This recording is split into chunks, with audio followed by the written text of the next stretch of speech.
Eu vou cobrar isso, hein? Em tudo obedecei a vossos pais. Isso. Pedrão já está ensaiando para fazer parte da equipe de louvor. Isso. Joia. Muito bem. Dando continuidade a Atos, nós chegamos nos 3 pregadores.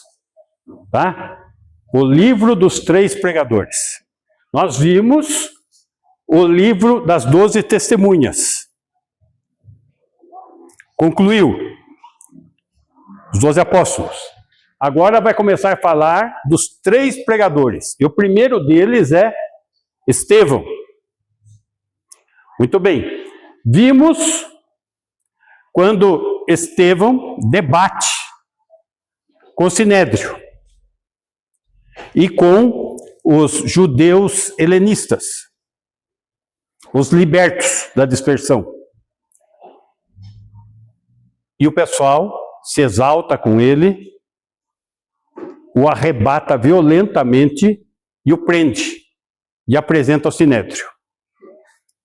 Muito bem, capítulo 7, versículo 1. Então lhe perguntou o sumo sacerdote, está lá no Sinédrio: porventura é isto assim? Levantaram uma série de acusações. Agora, será que Estevão vai estar preocupado em se defender ou ele vai aproveitar a oportunidade para pregar? Ele vai aproveitar a oportunidade para pregar. Só que a pregação dele, diferentemente das pregações até agora, a mesma de Pedro, ela é maior e mais complexa. Então, eu estou dividindo a pregação dele, porque não adianta a gente olhar a pregação assim como um todo, sem entender o porquê que ele está falando aquilo. Qual que é a base, qual que é a argumentação dele. Né? Então, para isso, nós... vamos lá. A pregação de Estevão, então ele está confrontando Israel, que é representado pelo Sinédrio, pela rejeição de Jesus. Só que essa rejeição de Jesus é de longa data. É uma rejeição da mensagem de Cristo. Ela já vem de longe. E a pregação, a essência, é que eles pudessem compreender o quanto eles estavam negando o Messias de Israel. Capítulo 7, então, versículo 2. Ele vai demonstrar que a situação de Israel sempre foi privilegiada com relação às demais nações. E sempre como recipiente da revelação e promessas de Deus. Versículo 2 e versículo 3. Estevão respondeu: varões, irmãos e pais, ouvi. Está falando com a nação. O Deus da glória apareceu a Abraão, nosso pai, quando estava na Mesopotâmia, antes de habitar em Harã. Então, aonde que estava Abraão antes? Em Ur dos Caldeus, na Mesopotâmia. E nós vamos ver que ele vai estar se reportando nesse histórico para que a nação de Israel refletisse sobre os atos, as ações e as palavras que eles estavam tendo, principalmente a postura diante de Jesus. Versículo 3. Ele disse: sai da tua terra, da tua parentela, e vem para a terra que eu te mostrarei. Aonde está registrado isso? Gênesis. Quando? Na aliança abraâmica. Então, quando ele vai pregar, para onde ele começa a pregação? Na aliança abraâmica. Vamos lá, Gênesis, capítulo 12, versículo 1. Ora, disse o Senhor a Abrão, note que aqui ele não mudou o nome ainda, tá, Abrão? Sai da tua terra, da tua parentela, da casa de teu pai, e vai para a terra que te mostrarei. Notem, vamos prestar atenção no conteúdo aqui. Deus está falando com Abrão. Pergunta, Abraão era convertido? Era uma pessoa de Deus? Não.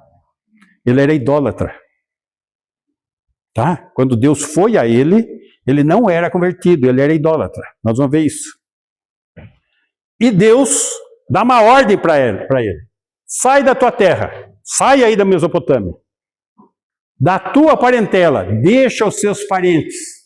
Da casa de teu pai, deixa o teu pai. E vai para a terra que te mostrarei.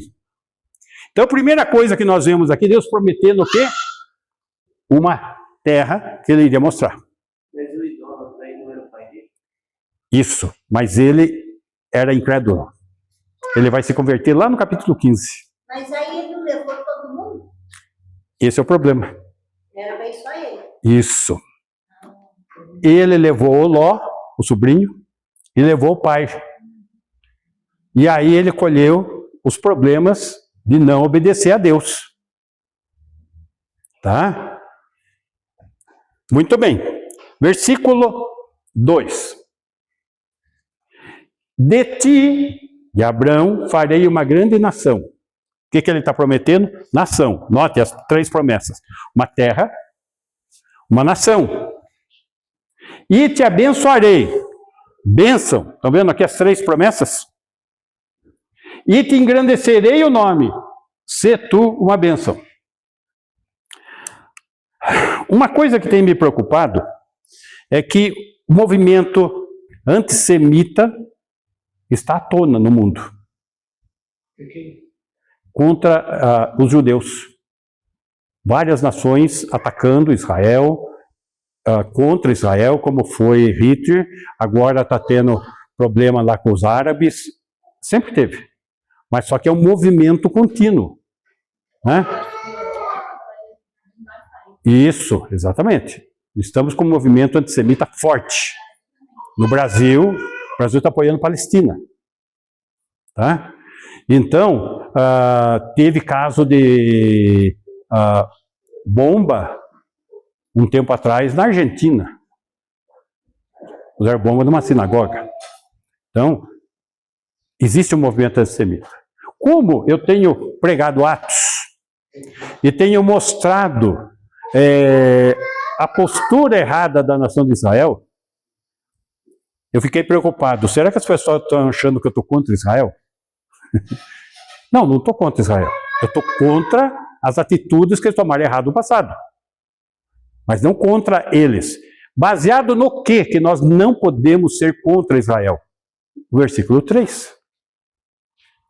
Abençoarei os que te abençoarem. Amaldiçoarei os que te amaldiçoarem. Em ti serão benditas todas as famílias da terra. Então, Israel, ele deve ser cabeça das nações. E todas as famílias da terra serão abençoadas pela nação de Israel. Muito bem. Então, nós não somos antissemitas. Só nós não concordamos com aquilo que eles têm tomado decisão contra Cristo, o Messias. Mas, de maneira nenhuma, somos contra eles. Muito bem. Diante disso, note como ele começa. Ele começa, então, demonstrando a aliança. Detalhe. Esta aliança abraâmica, essas 3 promessas, é uma doutrina exclusiva dos dispensacionalistas, que é a nossa doutrina. Nenhuma outra igreja, denominação evangélica, não é dispensacionalista, não entende isso da aliança que nós estamos vendo. Tá? Todas. Sem exceção. Muito bem. Agora, Estevão está fazendo uma pregação baseada no quê? Exatamente no que nós cremos. Exatamente. Então, versículo 4. Desculpa. 4 do Atos. Então, saiu da terra dos caldeus e foi habitar em Harã. Por que ele foi habitar em Harã? e não foi para a terra que te mostrarei. E dali, com a morte de seu pai, por causa do pai. Então pararam em Harã, porque o pai queria parar lá, e lá ficaram até o pai morrer. Deus o trouxe a esta terra em que vós agora habitais, a terra que te mostrarei. Então, eles carregaram o pai, ficaram em Harã até o pai morrer. Eles já podiam ter ido direto, poderia ter obedecido direto. A obediência dele foi parcial. Né? Deixa a tua parentela, ô Ló, levou com ele. Depois foi dar problema lá na frente. Deixa a casa de teu pai, levou o pai junto. Deu problema já no caminho. Muito bem. Aqui, nesse versículo, nós vemos então que é uma obediência superficial. E isso trouxe consequências.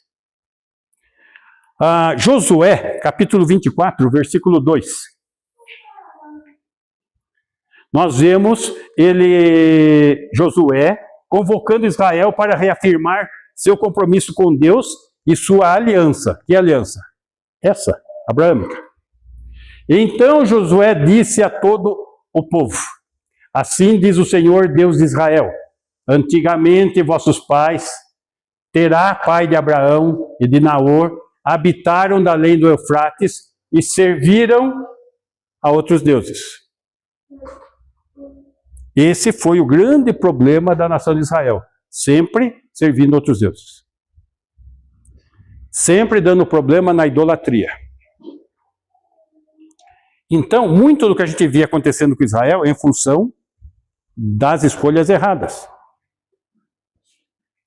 Escolhas idólatras. Ainda aqui, versículo 14. Agora, pois, ele está falando Josué para Israel: temei ao Senhor e servi-o com integridade e com fidelidade. Sai da idolatria, deitai fora os deuses aos quais serviram vossos pais, da além do Eufrates e no Egito, e servi ao Senhor. Um dos grandes problemas que eu tenho encontrado no evangelismo, principalmente no evangelismo de católicos, tem sido isso. Meu pai era católico, meu avô era católico, eu não posso deixar o catolicismo. Gente, isso é a resposta padrão, que é o que estava acontecendo ali. Só que Josué está dando um checkmate em Israel. Né? Temei o Senhor, serviu com integridade, com fidelidade. Deita fora os deuses, deita fora os ídolos. Né? Versículo 15. Porém, se vos parece mal servir ao Senhor, escolhei hoje a quem servais. Se aos deuses a quem serviram vossos pais, que estavam da além do Eufrates, ou aos deuses dos amorreus em cuja terra habitais. Eu e a minha casa serviremos o Senhor. Então Josué está dizendo: eu e a minha família nós vamos servir o Senhor. Vocês veem o que vocês vão fazer aí. Essa é a situação aqui. Agora, esse contexto de Josué, esse contexto de Gênesis, de Abraão, era algo que o público que ele estava falando conhecia a fundo. Era o Sinédrio, eram os grupos de judeus. Não tinha o Novo Testamento ainda, tinha o Antigo. E o que eles conheciam? O Antigo. Qual era a deficiência deles? Tudo que o Antigo Testamento falou a respeito de Deus, do Messias que seria enviado, eles estavam rejeitando. Então, na verdade, ele está confrontando, mostrando o passado, quais são as bases de fé e o que eles estavam negando. Muito bem. Versículo 5, voltando lá em Atos.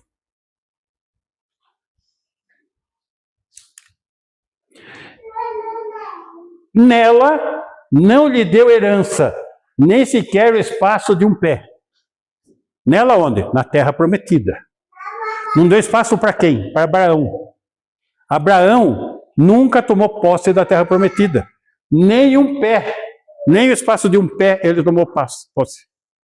Ele recebeu a promessa e está aguardando a promessa do reino terreno. Por isso o reino é terreno, porque é geográfico. Nós estamos vendo isso. Mas prometeu dar-lhe a posse dela e depois dele a sua descendência. Quem é a descendência dele? Israel. Não tendo ele filho. Se ele não tinha filho, como que ia nascer uma nação? E essa nação é que receberia a posse da terra que foi prometida a ele. Muito bem. Então, nem o espaço de um pé, o que demonstra a força da fé de Abraão. Ele cria, ele demonstrava sua fé nessa promessa de Deus. Capítulo 15 de Gênesis, versículo 8. Um detalhe. Quando Deus fez a promessa no capítulo 12, passaram-se bons anos para chegar aqui no 15. Tá? Não foi nesse meio termo que ele perdeu o salário? Não, foi depois. Foi depois? Depois. Perguntou-lhe Abraão: Senhor Deus, como saberei que hei de possuí-la? Possuí-la quê? A terra? Ele prometeu? É essa questão que está sendo discutida aqui. Versículo 9. Respondeu-lhe: Toma-me uma novilha, uma cabra e um cordeiro, cada qual de 3 anos, uma rola e um pombinho. Ele vai fazer um pacto de sangue. Esse é o holocausto que vai ser sacrificado. Versículo 10. Ele, tomando todos esses animais, partiu-os pelo meio e lhe pôs em ordem as metades, uma de fronte às outras, e não partiu as aves. Nós precisamos entender o seguinte: não tinha cartório naquela época para registrar o que estava sendo prometido. Na Mesopotâmia, qual que era o costume? Um pacto de sangue. Um pacto aonde os pactuantes passavam entre as metades do holocausto. Então os dois pactuantes passavam entre o holocausto, estabelecendo que aquilo que aconteceu com aqueles animais, o sacrifício deles, caso um dos dois quebrasse a palavra, que a mesmo fato ficasse sobre aquele que quebrasse o seu sacrifício, um pacto de sangue. Tá? Então, esse é um pacto condicional. Como condicional? Depende das duas pessoas cumprirem a sua parte, que é uma condição. Tá? Muito bem, esse é o pacto que foi feito, porque na Mesopotâmia era dessa maneira que se fazia. Então, para que Abraão compreendesse o que Deus estava prometendo com ele, e entendesse que Deus não ia falhar com ele, isso foi efetuado com pacto de sangue. Com referência ao quê? A terra, a nação e a bênção. Foi pactuado com sangue. Versículo 17. E sucedeu que, posto o sol, houve densas trevas. Eis um fogareiro fumegante e uma tocha de fogo que passou entre aqueles pedaços. Notem. Um fogareiro fumegante e uma tocha de fogo. Estão representando Deus. Abraão não passou. Então isso mudou o caráter da aliança.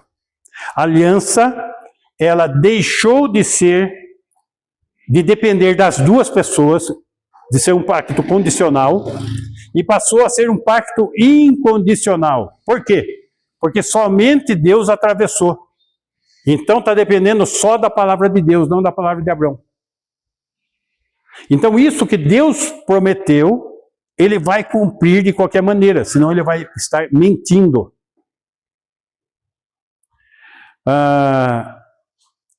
Numa vez num debate na rádio, entrou essa questão. Eu estava debatendo com um pastor adventista. E eu citei a aliança abraâmica. Ele ficou com um sorriso de orelha em orelha, porque ele achou que eu não sabia nada. E fez a defesa dele. Daí eu voltei nessa aliança, só que daí fui no texto de Hebreus e mostrei que é impossível que Deus minta. E duas coisas são citadas ali. O que ele prometeu para Abraão e quando ele põe a palavra dele em jogo. Que são as duas coisas que aconteceram. Então daí minha resposta para ele foi: então você está me afirmando que Deus mente. Porque se ele não mente, eu estou certo e você está errado. E o apresentador do programa, no intervalo, assim que eu coloquei a resposta, ele ficou sem resposta, olhou para mim e falou assim: puxa, agora que você amarrou ele, agora é só decapitar. Ficou sem resposta, acabou. Só com esse argumento. Só que esse argumento é um argumento exclusivo do dispensacionalismo. Por quê? Porque a maior parte das igrejas são amilenistas.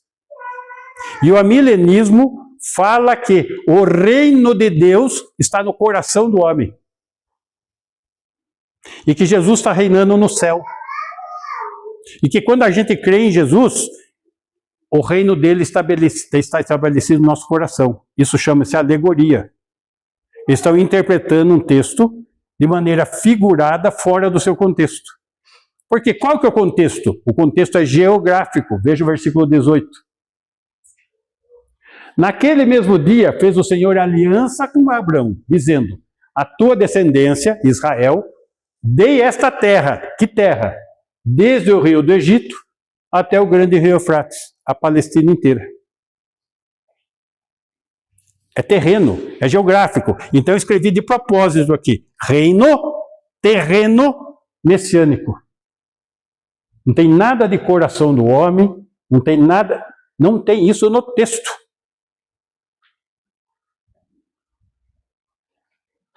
Muito bem. A sua descendência não tendo filho. Veja só.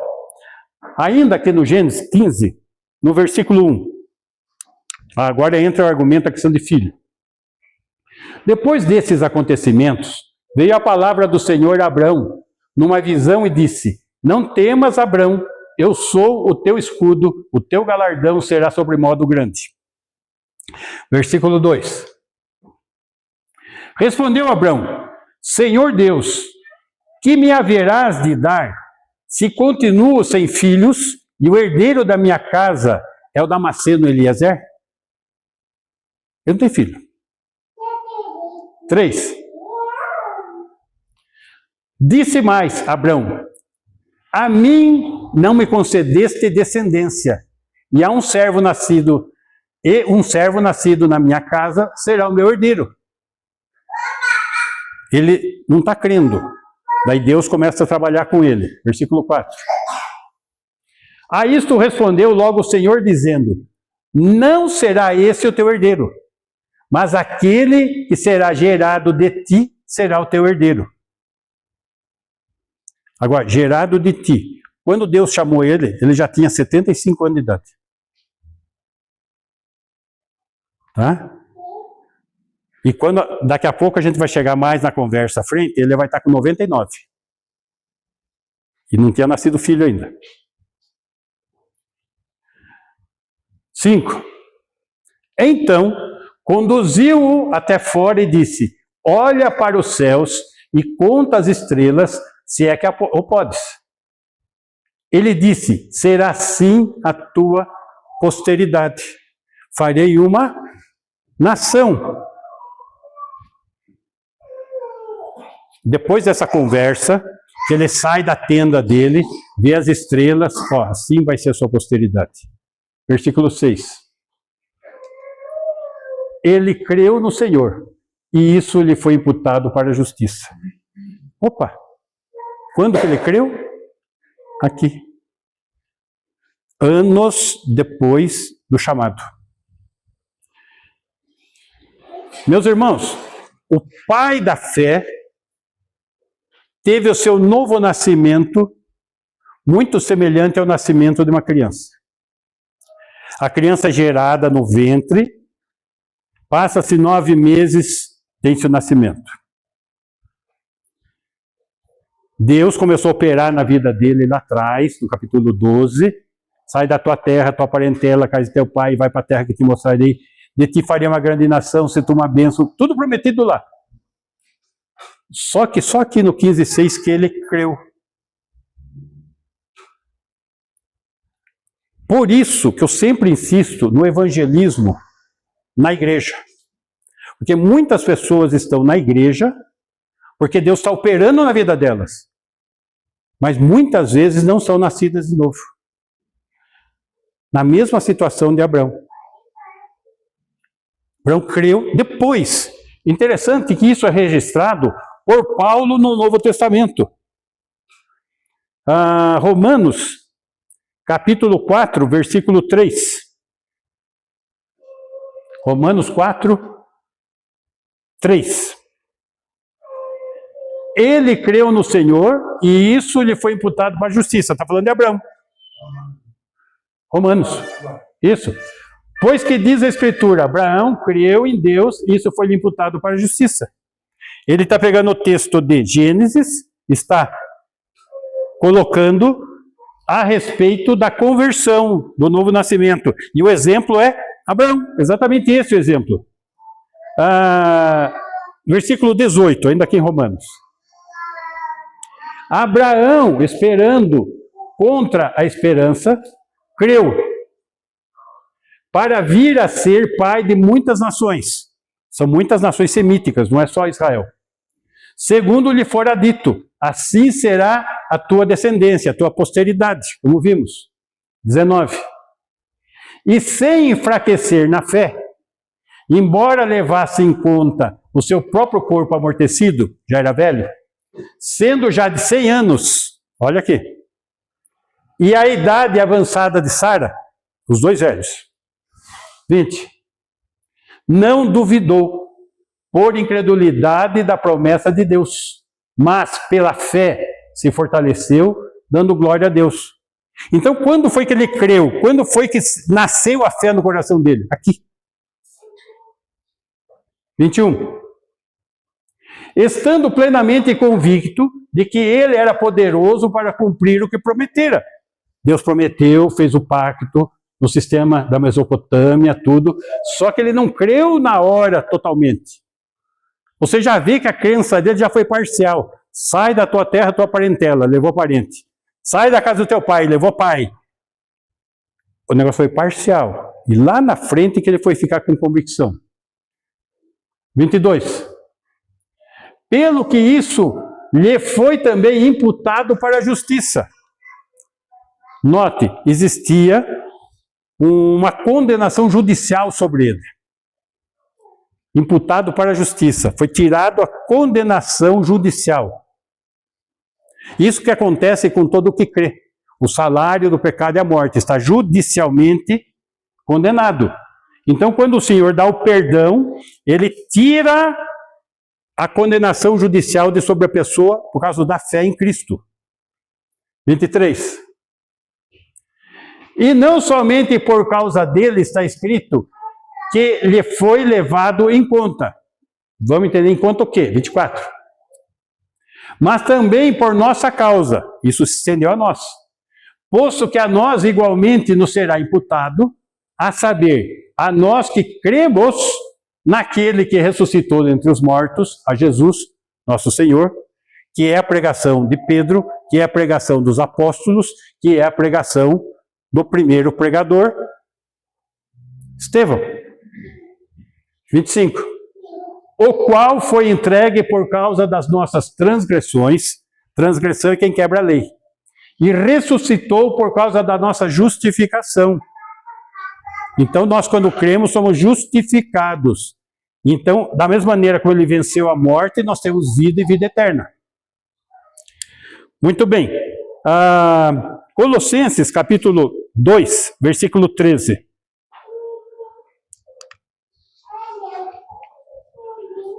E a vós outros que estáveis mortos pelas vossas transgressões e pela incircuncisão da vossa carne, vos deu vida juntamente com ele, com Jesus, perdoando todos os nossos delitos. Delitos contra as transgressões.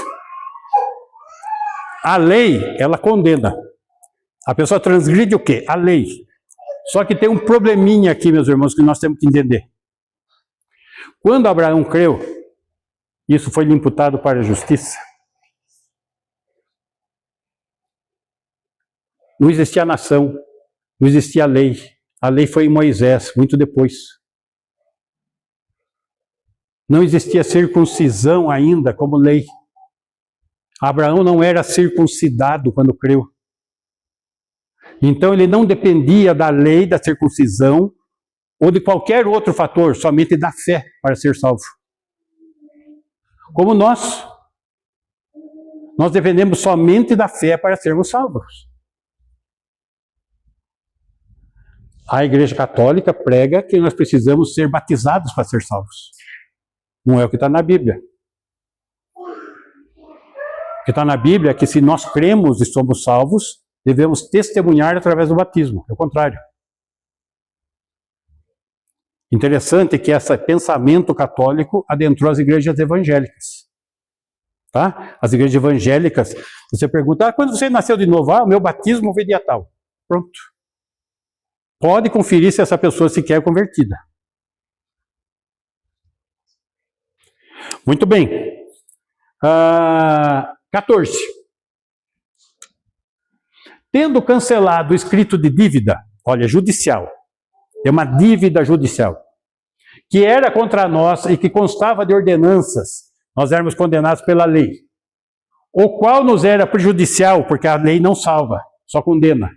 Removeu-o inteiramente encravando na cruz. Nós somos salvos pelo sangue de Jesus. 15.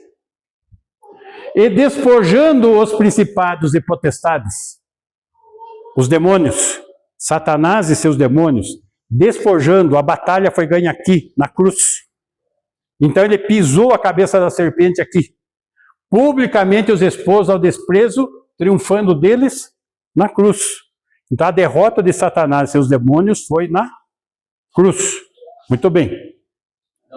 Oi. Então aí, os relatos passados sobre muitas vezes quando tiver as pessoas perdidas. Então, primeiro tem que ter, depois cuidar. Isso. Eu falo assim, porque assim me responde então para as crianças, assim, 2 anos, 3 anos, 4 anos de idade, que morreram escrever. É essa a questão. Por isso que eles tiveram que criar uma doutrina que não tem na Bíblia. O limbo. Então, casou de idade, se morreu sem ser cuidado. Isso. Eu pergunto para você. Você crê que Deus é justo? Que Ele é reto juiz? Muito bem. Você acha que Ele vai condenar uma criança que nem viveu ainda?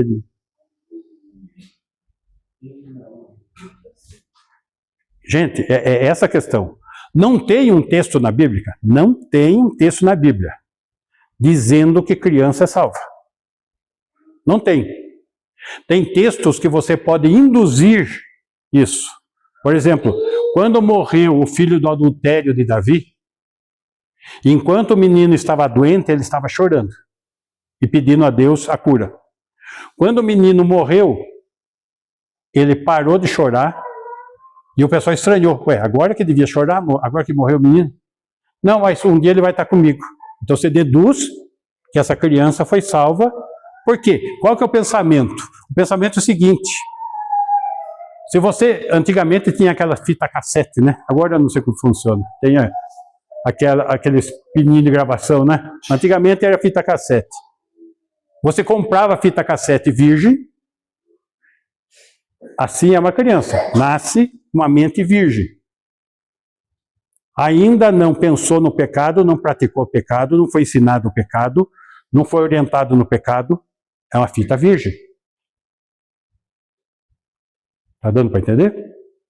Essa é a situação. Mas nós não temos nenhum texto na Bíblia escrito para responder essa questão. Então a Igreja Católica, como eles não creem em inferno, E eles não creem no diabo. Sabia disso? Eles não creem nisso. Então, o que eles fazem? Eles inventam dogmas. Dogma é quando você não tem na Bíblia. Então, daí o dogma da salvação pela pia batismal. Ou se é criança, pelo limbo. E não pelo purgatório. Entendendo? Na Bíblia não tem purgatório nem limbo. Isso é invenção papal.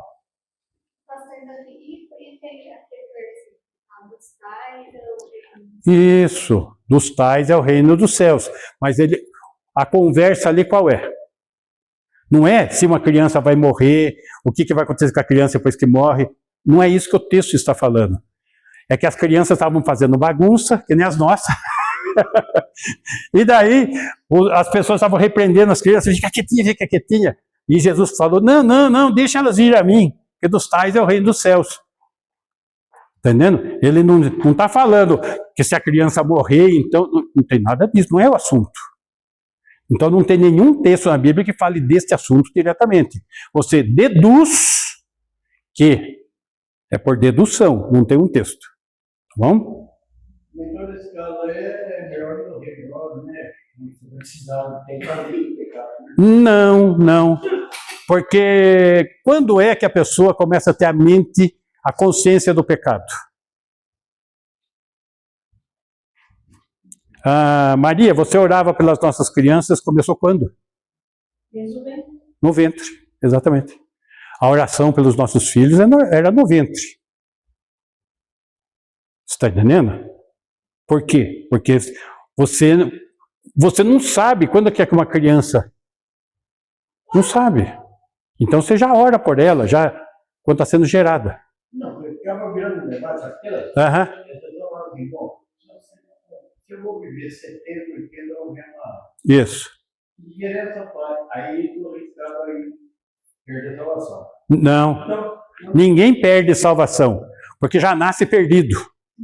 Isso. Então, é que o católico faz diferente, filho. Porque para o dogma católico, a salvação é universal. Todos são salvos. Todos. Por isso precisa do purgatório. Porque ninguém vai ser perdido. Você está entendendo?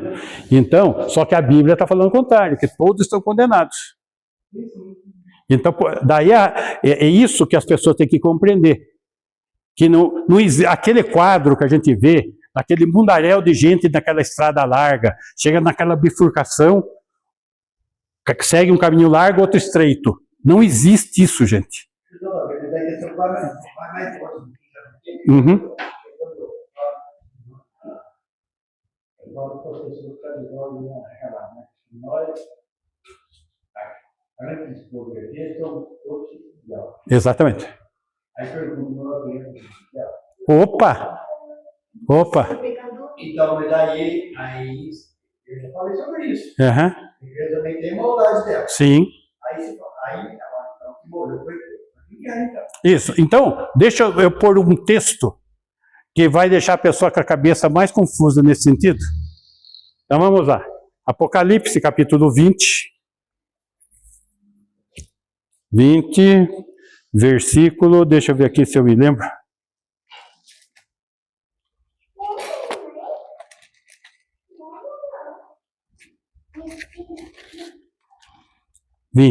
Versículo 11. Vi um grande trono branco, e aquele que nele se assenta, Jesus sentado no trono do julgamento, de cuja presença fugiram a terra e o céu, acabou esse mundo, e não se achou lugar para eles. Estão aguardando o juízo final. 12. Vi também os mortos, os grandes e os pequenos. Ué, os pequenos estão ali para ser jogados no inferno? Estão ali. Os grandes e os pequenos, postos em pé diante do trono. Sim, mas daí quando está dizendo pequeno, criança. É essa a questão. Acontece que o argumento é exatamente esse. Quando é utilizado na questão de grande e pequeno socialmente, tá? é o capítulo anterior, quando ele está falando dos reis da terra e dos escravos. Quando ele chega nesse texto, ele não está mais tratando nesse sentido. Porque a passagem que deu o nítido do grande, Deus pequeno revelou. Isso. Aqui é pequeno. É pequeno mesmo. Então, eu só estou mostrando como a questão é complexa. Porque aqui está pequeno. A única coisa que eu tenho para contradizer é que esse pequeno talvez não seja tão pequeno. Postos em pé diante do trono. Está em pé diante do trono. Né? Então, só para você entender a complexidade do assunto, agora, a grande questão não é essa. A grande questão é se perguntar para a pessoa, você é criança? Não. Qual que vai ser seu fim? Você está querendo discutir um assunto do qual você não pertence, você não é criança. Eu quero saber da sua fé. A sua fé está no inferno ou está em Cristo? Esse é o ponto. Agora, quando a pessoa começa a fazer perguntas para distorcer a questão, está procurando uma defesa para o erro, o pecado, tá entendendo? Aí é a hora de pegar. Né? Mas tudo bem, vamos seguir um pouquinho mais. Voltando lá, Claudinha, no Atos 7, versículo 6. Atos 7, 6. E falou Deus que a sua descendência seria peregrina em terra estrangeira, onde seriam escravizados e maltratados por 400 anos. Como que foi, aonde nasceu a nação de Israel? No cativeiro egípcio. Entraram 70 pessoas lá, cresceram, se tornaram uma nação e foram escravizados. A nação nasceu dentro do cativeiro egípcio. Só que isso daí tinha sido prometido por Deus. Vamos ver isso?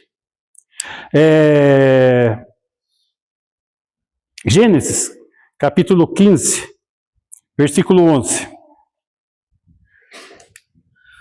Aves de rapina desciam sobre os cadáveres, porém Abraão os enxotava. Está falando dos holocaustos. 12. Ao pôr do sol caiu profundo sono sobre Abrão, e grande pavor de cerradas trevas o acometeram. 13. Então lhe foi dito, sabe com certeza que a tua posteridade será peregrina em terra alheia, e será reduzida à escravidão, e será afligida por 400 anos. Antes de nascer a nação, quando ela foi prometida, Deus já prometeu um cativeiro de 400 anos, que aconteceu no Egito. Estava profetizado o cativeiro. Então a nação nasceu dentro do cativeiro. Isso quando foi prometido. Quando prometeu lá, já avisou, vai ser no cativeiro. Ok? Muito bem. Voltando agora no nosso 7 e 8 de Atos. Então lhe deu a aliança da circuncisão. Assim nasceu Isaque, e Abraão o circuncidou ao 8º dia. De Isaque procedeu Jacó, e desse os 12 patriarcas. Então lhe deu a aliança da circuncisão. Meus irmãos, lhe deu para quem? Abraão. Para quem praticar? Israel. O que? Aliança da circuncisão. Por que aliança da circuncisão? Porque Deus prometeu uma terra, uma nação, uma bênção e um reino terreno milenar messiânico. E para que Israel não se esquecesse daquilo que foi prometido, ele estabeleceu como base de memória isso, a circuncisão. Mas a circuncisão não era só para Abraão? Não, ele foi o primeiro. Vamos ver isso aí. Gênesis capítulo 17, versículo 1. Quando atingiu Abrão a idade de 99 anos, apareceu-lhe o Senhor e disse-lhe, eu sou o Deus Todo-Poderoso, anda na minha presença e ser perfeito. Tudo bem. A comunhão com Deus está andando, ele já creu, capítulo 17, ele creu no 15, certo? Verso 2. Farei uma aliança entre mim e te multiplicarei extraordinariamente. Uma aliança com Abraão. Prostrou-se Abraão, rosto em terra, e Deus lhe falou. 4. Quanto a mim, será contigo a minha aliança. Serás pai de numerosas nações, das nações semíticas. 5. Abraão já não será teu nome, e sim Abraão, porque por pai de numerosas nações te constituí. O significado do nome Abraão é pai de numerosa nação. Esse é o significado do nome. 6. Far-te-ei fecundo extraordinariamente, de ti farei nações, e reis procederão de ti. Tem muitas nações semíticas. 7. Estabelecerei a minha aliança entre mim e ti e a tua descendência. Está vendo aí, Gê? E a tua descendência no decurso das suas gerações. Por isso que a questão da circuncisão ainda é válida para Israel. Aliança perpétua, para ser o teu Deus e da tua descendência. Está falando de Israel. 8. Dar-te-ei a tua descendência a terra das tuas peregrinações, toda a terra de Canaã, em possessão perpétua, e serei seu Deus. Terra, prometeu o quê? Do rio Eufrates até o rio do Egito. É a terra prometida, onde o reino vai ser estabelecido, o reino terreno. 9. Disse mais Deus a Abraão, guardarás a minha aliança, dessas 3 promessas, tu e a tua descendência, Israel, no decurso das suas gerações. 10. Esta é a minha aliança, que guardareis entre mim e vós, e a tua descendência. Todo macho entre vós será circuncidado. 11. Circuncidareis a carne do vosso prepúcio, será isso por sinal de aliança entre mim e vós. A circuncisão é um sinal desta aliança entre Deus e Israel. Aliança abraâmica. Só que nas igrejas amilenistas, eles falam que o batismo com água substituiu a circuncisão. Porque eles falam que Israel e igreja são a mesma coisa. Não é o que está escrito na Bíblia, gente. Israel, Israel, igreja, igreja. Então, para eles justificarem, eles falam que a circuncisão é referente ao batismo. Não tem nada a ver uma coisa com outra. Então, todo judeu macho tem que ser circuncidado ao 8º dia, para que ele não se esqueça disto, dessa promessa. E essa promessa é importante no que na pregação de Estevão? É para Israel. E quem queria estabelecer esse reino? O filho de Davi, Jesus Cristo, o qual eles rejeitaram e ainda continuavam rejeitando. Por isso que a pregação dele começou ali, mostrando aonde que eles estão errando. Vocês estão errando desde o princípio. Vocês estão negando Jesus desde o princípio, lá atrás. Vocês ficam se circuncidando, mas nada significa. Vocês rejeitaram aquele que vai cumprir o que foi prometido. Estão entendendo a profundidade da pregação de Estevão? Agora, normalmente passa batido. Por quê? Porque para o amilenista, circuncisão e batismo é a mesma coisa, que Israel e igreja é a mesma coisa, que templo e pedra de igreja é uma coisa só.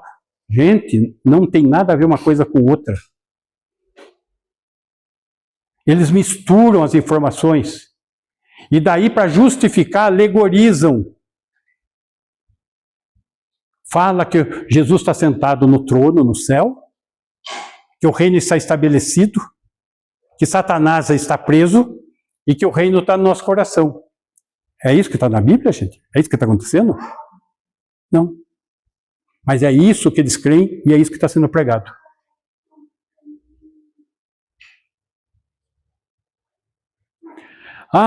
É quase igual a doutrina, não é? Acho que tem um ponto em comum, a salvação em Jesus Cristo. Ponto. Aí a coisa muda tudo. Porque o que vai acontecer? Eu quero ver como que se interpretaria a primeira parte da pregação de Estevão. Já ia complicar. Tudo isso que eu expliquei não ia ser explicado, ia passar por cima.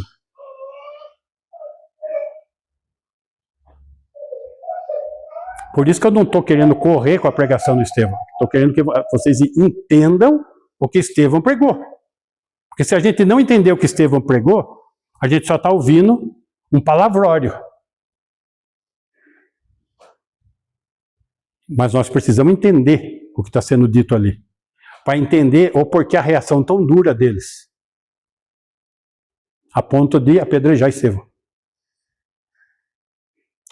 Muito bem. Ok, irmãos?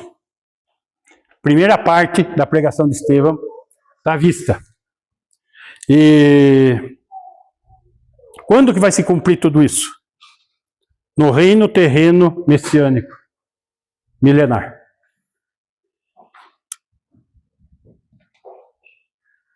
Lá se cumprirá.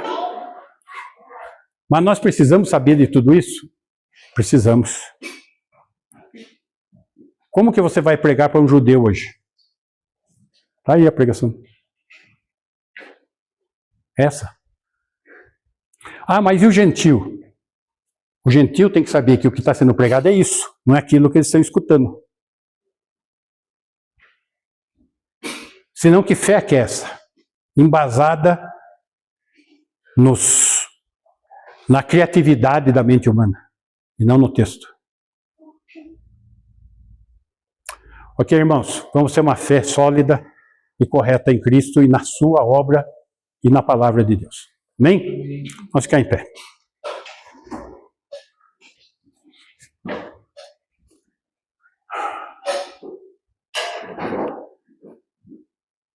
Senhor, agradecemos por tua grande obra, pelo teu plano perfeito, plano, Senhor, com muitos detalhes, todo planejado, porque o Senhor é onisciente, onipotente, soberano, Senhor Deus, e tem tudo sobre o controle das suas mãos. Grato, Senhor, porque somos fruto desse amor tão grande. Que o Senhor, através do teu Espírito, que o Senhor mesmo colocou em nós, possa estar nos ensinando, nos dando direção, e um pregar, Senhor, da tua palavra com discernimento. Gratos pelo que o Senhor já tem realizado, exaltamos o teu nome. No nome santo de Jesus oramos. E que o amor de Deus, o Pai, amor demonstrado na entrega do seu Filho, Jesus Cristo, o Messias de Israel, que tem derramado superabundante graça, Senhor, sobre as nossas vidas, a tua igreja, e tem se feito presente em nós, cada um de nós, o templo do Espírito Santo, a nos ensinar, a nos consolar e nos guardar até o dia de estarmos contigo. Que assim seja a tua igreja hoje e sempre. Amém. Ok, irmãos?